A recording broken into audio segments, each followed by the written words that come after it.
Hello everyone and welcome back to the SteemTrail Gaming News. Today is the 1st December 2017.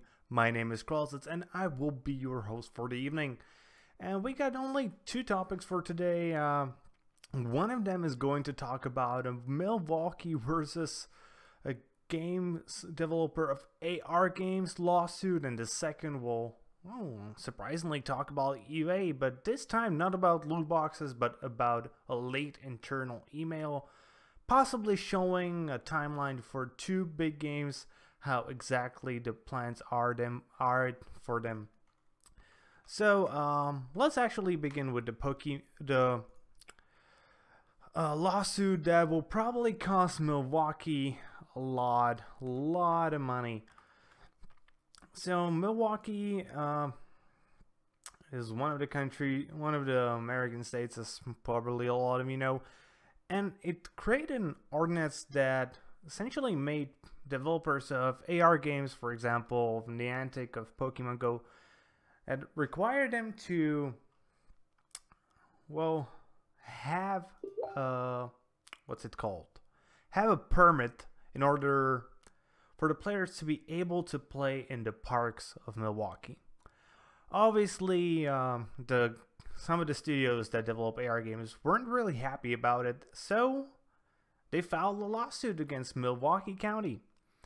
And even though a good amount of time has passed, it still hasn't come to an end. It's been 7 months since the last lawsuit was filed, but it's actually coming to an end. And it will probably be very expensive for Wisconsin County, though not as expensive as you might think. So right now, the lawyers of Milwaukee County are actually suggesting that they settle because they think it will probably be cheaper for them in the long run. Right now, Milwaukee will, at the very least, if they settle, pay at least $83,000 to Candy Lab, which is the developer who actually sued them, for just the legal fees. And on top of them, they will probably have to settle for a hefty amount of money, because, you know, this is America, and if people sue you and you don't win, you pay a lot of money.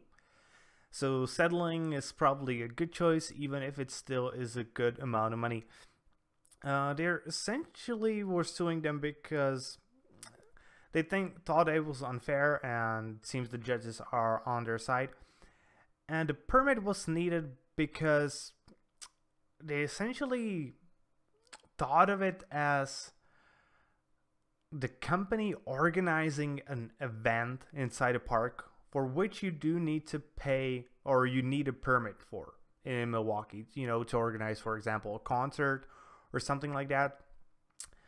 But because this really isn't organized per se, the judges just went with this. The technical stuff of the lawsuit is probably very complicated and hard to even say from a amateur point of view what the fuck is going on.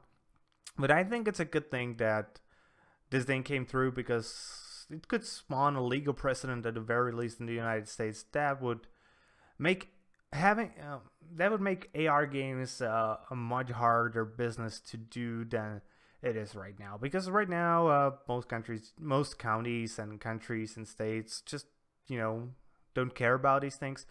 But if one county or whatever just starts requiring a permit, and suddenly many other states and counties and countries would probably start requiring something similar, thus making the development of AR games that much more expensive. And that wouldn't be a good thing to happen.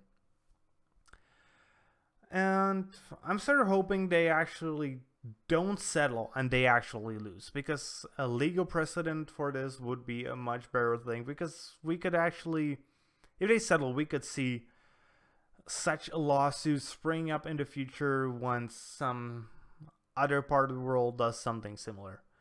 Hopefully So hopefully if they do settle, they at least get a hefty amount of money, because that would probably discourage a lot of governments from doing this. And if they don't settle, I really hope they lose, because AR games, I think, do have a very nice future and interesting types of gameplay that could actually make gamers not just sit in front of their devices, but actually move a little bit.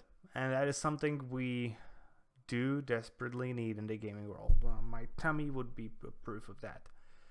I know I'm not super fat, but still, I could stand to lose a few pounds. And I'm pretty sure that a decent chunk of gamers could as well.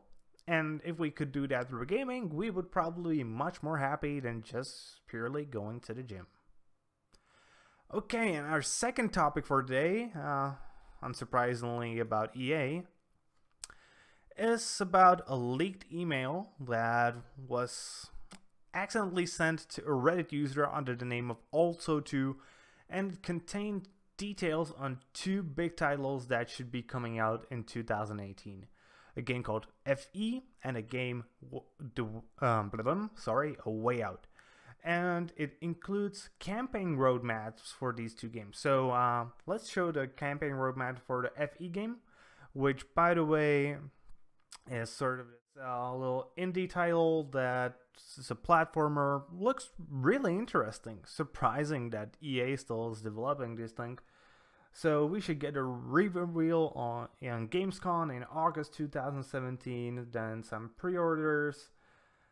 Speak of the language of the forest, showing some creatures probably. Then we're going to get a Nintendo Direct. So even though they claim they aren't developing any games for the Switch, here it seems that they were lying about that.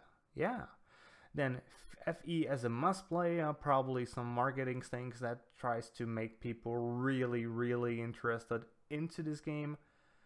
Then we got February 18th launch with Twitch reviews and sustained indie law onward, some EA Access Trail promo first party.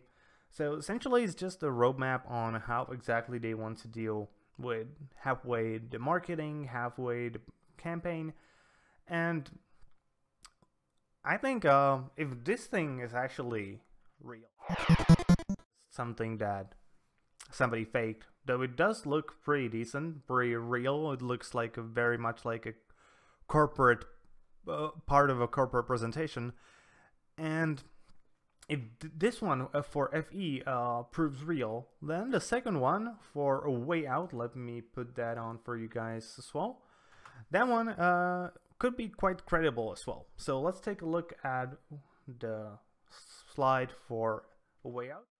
So one of the most anticipated games of 2019. That itself is a big thing, because originally A Way Out was scheduled for 2018, or if this is true, and it seems we will not be getting into 18. So it got a lot of hype coming out of its show. And actually shows a pretty interesting game, co-op game. Really interesting. It's by the creators of Tale of Two Brothers. It's interesting. Joseph as personally is a plus, his passion is great, but needs to watch out for controversy. I really wonder what that exactly is. They're hoping to have a press tour for Joseph, interviews around launch. They want to leverage relevant influences to create Let's Plays with Joseph. That's very interesting. And Joseph speaking opportunities at DICE Summit. So Joseph is the creator, I'm going to guess, and I wonder, is this true? I wonder what sort of controversy they were talking about. I'm not completely sure. I'm just wondering if they're just all together talking about, let's not make this game have any controversy behind it because of all the Battlefront 2 stuff. I really wonder if that's the case. If that is the case, then okay, I'm really hoping there isn't some controversy hidden between Joseph, because that would suck as hell. Yeah, that's the only real thing concerning me. That's Joseph as a person is a plus. His passion is great, but need to watch out for controversy. It's so specifically linked to him that it makes me wonder. I really hope it isn't the case, but still, if there is somebody who is like really into digging into stuff, this might be the thing to dig into. The next big thing for EA, well, for EA, against EA probably, but still, I don't know, it just scares me. And that's it for today, guys. I hope you enjoyed the video. If you did, be sure to give us a thumbs up here on YouTube. Subscribe to our channel if you're watching this on Steemit. Be sure to upvote our post and follow our blog, as we will be bringing daily gaming news to you each and every single day. That's sort of the point of the world daily. And with that being said, see you guys later with more gaming content.